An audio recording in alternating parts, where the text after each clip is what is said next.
En aquest clip us parlaré de la denominació d'origen cava. La denominació d'origen cava, tot i no ser una denominació d'origen exclusivament catalana, és la denominació d'origen més important a Catalunya.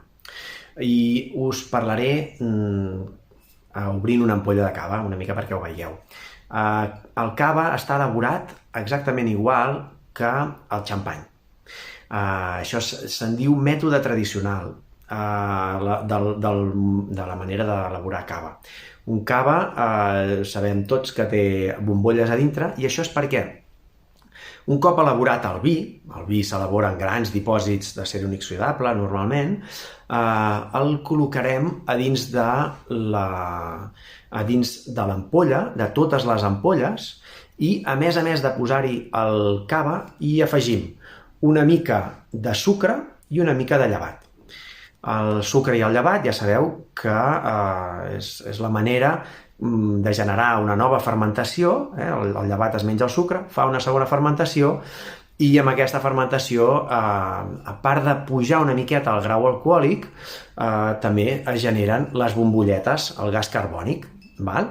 En aquest cas, com que per no elevar massa el grau alcohòlic, el que fem és fer servir un vi base cava, que se'n diu, un vi base cava amb una graduació alcohòlica ja de per si baixa. Per això les varietats típiques per elaborar cava es baremen una mica més d'hora que les varietats que no són tan típiques per elaborar cava, que necessiten una mica més de maduració. Bé, però que llavors fan més sucres i per tant acabaran fent més alcohol. Bé, com que té el gas carbònic a dintre, aquí hi ha una pressió important. Normalment el gas carbònic, a l'hora d'elaborar el vi, al principi, el que ha fet ha sigut estar en el dipòsit obert, i per tant les bombolles s'han anat escapant, no hi ha cap problema, però aquí no s'ha escapat. Aquí han estat normalment amb una xapa, amb una xapa com aquestes de cervesa, tap corona, que en diem, durant un mínim de 9 mesos, que és el que demana la denominació d'origen cava, perquè surti al mercat. 9 mesos és perquè aquest llevat, quan ha acabat de menjar-se tot el sucre que podia, es mor, fa com una mena de polsim a l'interior i es va degradant.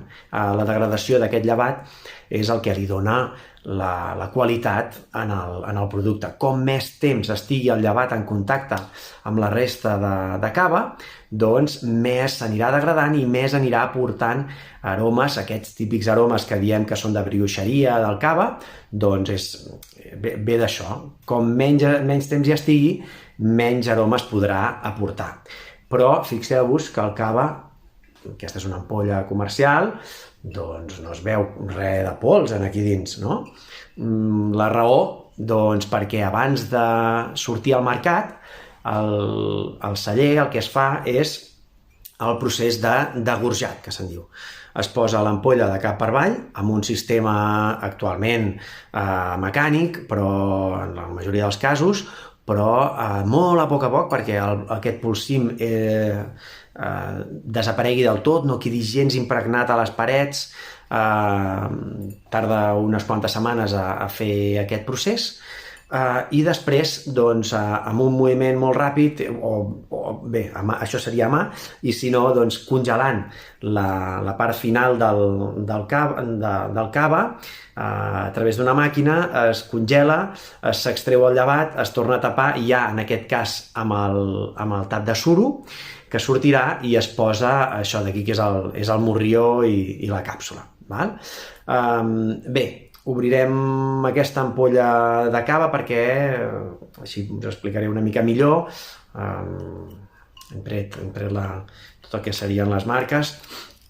Sapigueu a nivell comercial. Bé, ara aquí estic fent una cosa que per anar bé hauríem de tenir en compte que el tap podria saltar en qualsevol moment. És molt raro, però els que hem anat a l'Argentina hem sentit moltes vegades que per Cap d'Any i Nadal hi ha ulls ferits per això, o sigui que, bueno, no costa res, posem el dit aquí i ja està. La xapa ja sabeu que és un tema que molts consumidors els agrada tenir, i per tant, doncs, a nivell comercial sapigueu que bé, de vegades es conserven i es col·leccionen. Bé, el cava, doncs, a mi m'agrada també prendre'l amb una ampolla, amb una copa així, perquè es pot olorar una mica més bé, i el que farem ara, doncs, és obrir-lo. Normalment, si el que fem és aguantar, subjectar el suro i moure una mica la part del cul de l'ampolla, doncs surt fàcil. Aquest cop estava molt, com que l'he mogut molt, ha fet un bon soroll. Veieu que el tap ha recuperat bastant la forma. Això és positiu, quan queda més aixarraït, més petit, vol dir que ja porta molt de temps a l'ampolla. En principi, vol dir que la seva feina de tap l'estava fent una mica menys bé, tot i que tampoc hi posaria la mà al foc. Simplement, això vol dir que ha estat degorjat, que és aquest procés que us explicava, de treure els llevats de l'interior de l'ampolla, vol dir que ha estat degorjat fa relativament poc, i per tant que és un producte que, encara que ens el prenguem ara, ha estat evolucionant fins fa poc amb el llevat i, per tant, millorant. I no ha començat a oxidar-se, segurament, encara.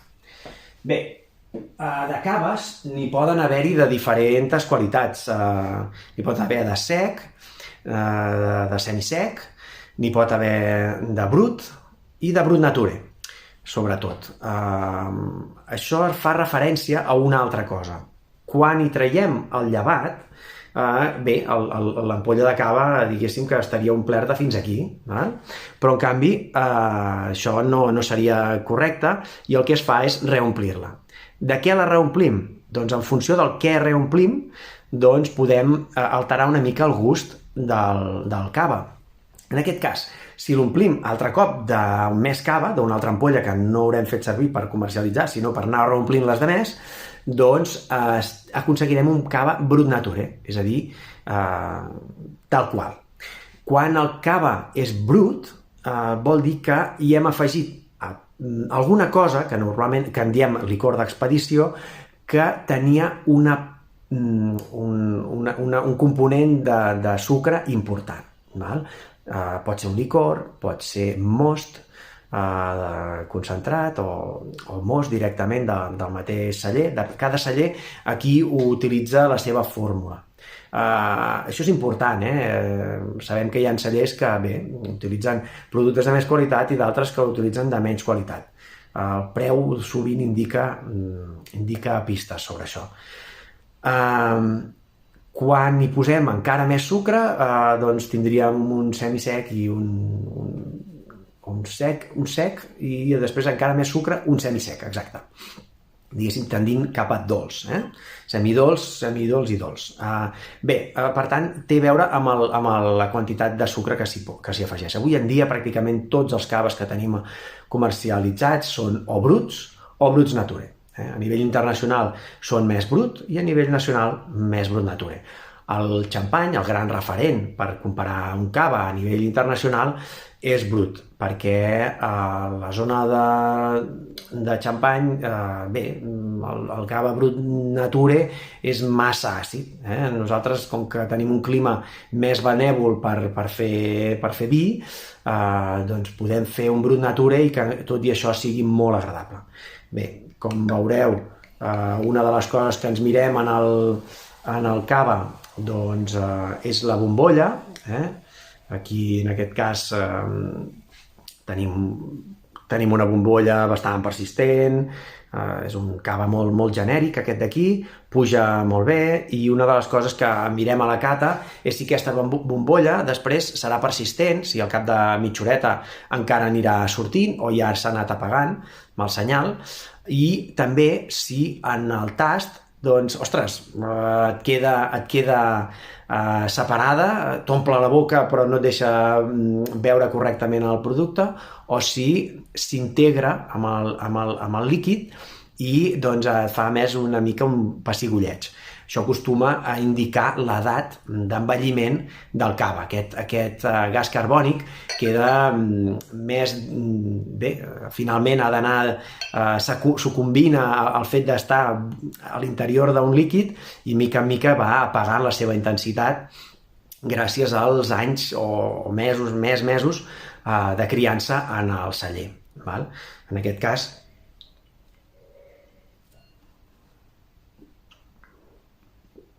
notem que està relativament ben integrat. Era un cava que marcava que era reserva i es nota. Els joves són a partir de 9 mesos, a partir de, crec que són 12 mesos d'envelliment en el celler. Ja poden ser reserves i grans reserves. Bé, això ho podeu mirar tranquil·lament a les legislacions del cava online, però diguéssim van augmentant, no sé si són 15 o 18 mesos, però hi podrem veure un gomet d'un color diferent a cada una de les ampolles. Bé, el cava busca una acidesa agradable. És fàcil perquè, diguéssim, tenim un raïm que hem collit una mica més d'hora de que fos madur del tot, però també perquè utilitzem varietats, concretament, sobretot si s'utilitza la xarel·lo, que donen aquesta acidesa durant molt de temps. L'acidesa normalment és bona per no fer un vi massa pesat i com que el cava és un producte que ha d'estar bastant de temps abans de ser venut, doncs moltes vegades, com qualsevol producte que tenim a la nevera i deixem, diguéssim, oxidar, o una mitja poma diguéssim, tallada i oberta o alguna cosa així, que ens la prenguéssim més tard, aquella acidesa, aquella frescor ja no la tindria, ja l'aniria perdent. Doncs això passa el mateix en el vi, i en el cava és una de les coses que més s'intenta valorar a l'hora de saber si el cava és millor o és pitjor. Bé, en aquest cas el cava és un producte molt gastronòmic. Què vol dir això? Vol dir que podem fer-lo servir per tot l'àpat, perquè tot i ser un vi blanc, en base, que per tant, diguéssim, no omple molt les pupil·les gustatives, no les impregna d'un gust persistent, sí que amb l'ajuda del gas carbònic i amb aquesta acidesa que fa que el gust sigui més persistent a la boca, doncs també fa que, tot i tenir menjars una mica més contundents, pugui, diguéssim, destacar suficientment com perquè la parella de ball estigui compensada, que és una de les coses divertides a l'hora de fer una combinació de productes. Bé, això seria una mica tot el que us volia explicar de la denominació d'origen cava. Adeu.